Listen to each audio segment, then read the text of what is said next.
अब आ जाते हैं हम क्वेश्चन नंबर 53 एंड 54, इनकी कंबाइंड स्टेटमेंट है। और स्टेटमेंट क्या है, there is a point P Q R and S, ये 4 पॉइंट्स हैं हमारे। अब क्या देखते हैं, क्वेश्चन नंबर 53 क्या कह रहा है, consider the following statement. First statement है PQ is parallel to RS, second statement is PR is perpendicular to RS।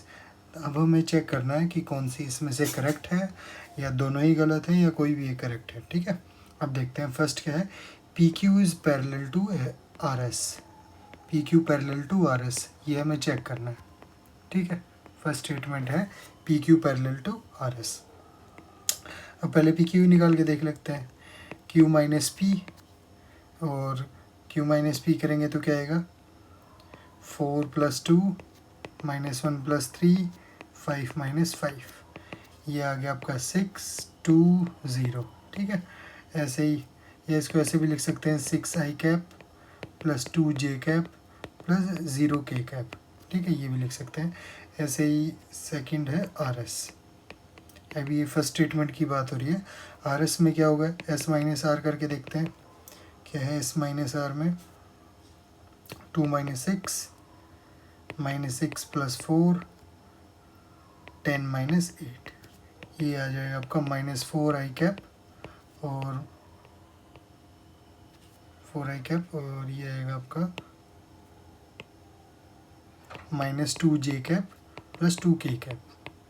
अब कोई भी दो लाइन पैरेलल कब होती हैं, या तो उनका रेशियो क्या हो, प्रोपोर्शन में हो, है ना, या तो प्रोपोर्शन में हो रेशियो, या फिर एग्जैक्ट इक्वल हो, है ना, या एग्जैक्ट इक्वल हो। अभी हम देख लेते हैं यहाँ पे 6/-4 और j का जो 2/-2, और ये है 0/2।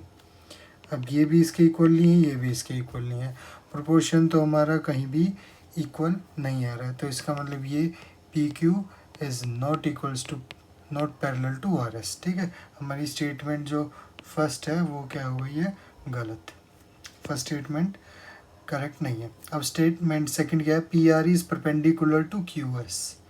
सेकंड स्टेटमेंट क्या कह रही है, PR परपेंडिकुलर टू QS, ये हमें चेक करना है। फिर से वही करेंगे, है ना। इसमें क्या होगा, PR देख लेते हैं पहले क्या आएगा। PR है यहाँ पे 8i कैप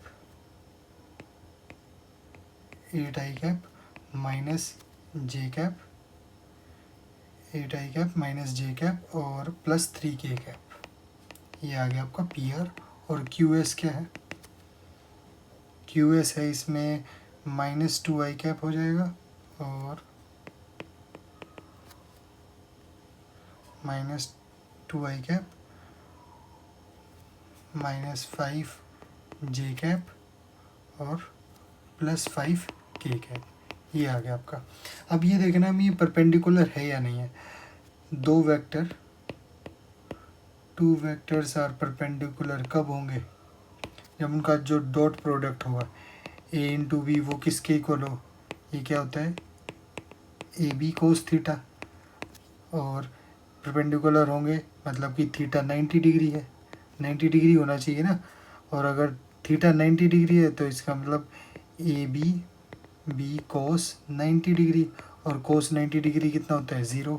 तो जो डॉट प्रोडक्ट है अगर वो 0 आया तो इसका मतलब PR परपेंडिकुलर टू QS है, अगर इनका डॉट प्रोडक्ट 0 आया तो। अब PR × QS कर लेते हैं, 8 × -2 -1 × -5 +3 × 5, ये आएगा -16 + 5 + 15, ये आ गया आपका 4। ये 0 की इक्वल नहीं है, इसका मतलब PR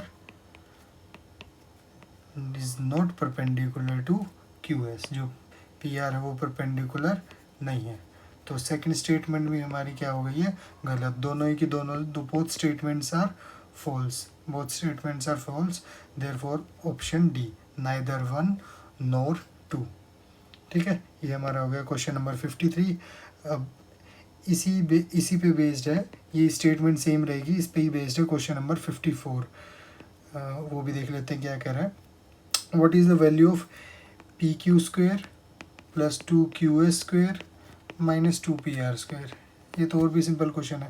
पहले पी क्यू स्क्वेयर निकालेंगे तो क्या होगा, पी क्यू स्क्वेयर हो जाएगा आपका 4 + 2 का स्क्वेयर प्लस -1 + 3 का स्क्वेयर प्लस 5 - 5 का स्क्वायर. ये होगा 36 + 4 स्क्वेयर इज 16, है ना. सॉरी, ये 4 का स्क्वायर नहीं, ये 2 का स्क्वायर आएगा. 2 का स्क्वायर मीन्स 4, ये आ जाएगा 40. तो पी क्यू की वैल्यू आ गई है हमारी, पी क्यू स्क्वायर की वैल्यू आ गई है 40. अब देखते हैं क्यू एस का स्क्वायर.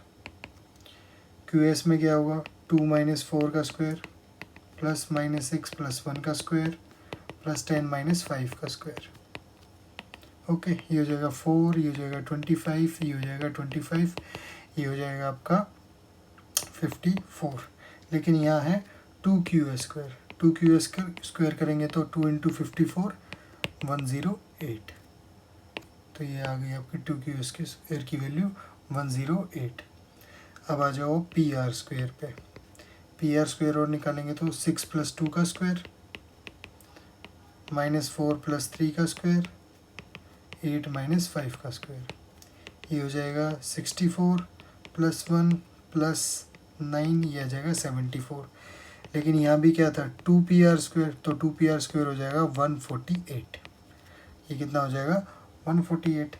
अब यहाँ हमारी वैल्यू हमें निकालनी किसकी है, PQ square plus 2QS square minus 2PR square. PQ square आया था हमारा 40 प्लस ये आया था 108 माइनस 148. ये आ गया आपका आंसर 0. ये है ऑप्शन नंबर बी. ओके, ये हमारा क्वेश्चन नंबर 54 भी हो गया है और 53 भी सेम स्टेटमेंट पे ही था. Okay, thank you.